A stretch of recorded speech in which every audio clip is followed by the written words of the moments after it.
Bonjour à tous, aujourd'hui nous allons réaliser des croquettes de dinde, c'est mon coup de cœur. Pour une personne, vous aurez besoin d'oignons, d'une galette de céréales, de 100 g de dinde,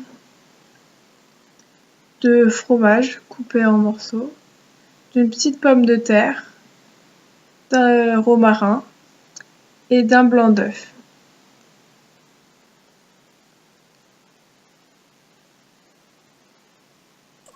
Tout d'abord, prenez un mixeur pour mixer la galette et en faire une espèce de farine. Vous pouvez prendre n'importe quelle galette, type Waza ou Bjork pour ma part. Réservez ça sur le côté.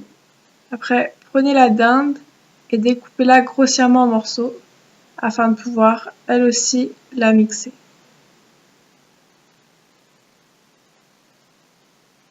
Prenez l'oignon et pareil, coupez-le en morceaux. En fait, cette recette va être très simple, il faut tout mixer. Prenez un mixeur un peu plus grand, mettez la viande dedans pour la mixer. Vous pouvez soit assaisonner plus tard, soit assaisonner maintenant. Moi, je vais le faire plus tard.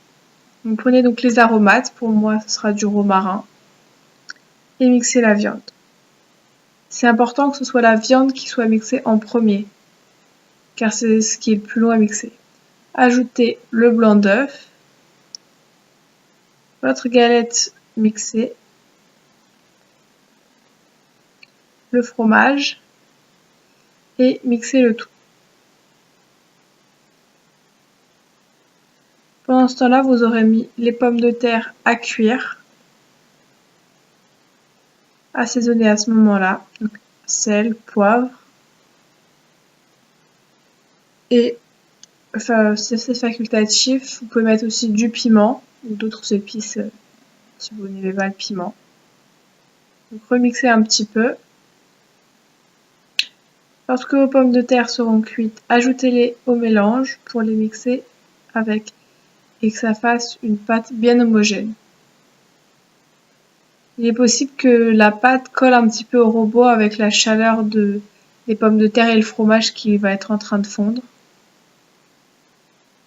Prenez un plat où vous aurez mis du papier cuisson et formez vos croquettes de dinde.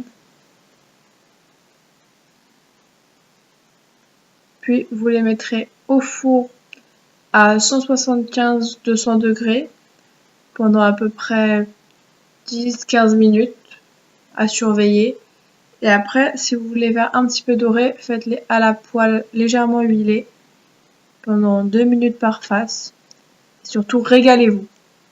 Je vous souhaite un très bon appétit.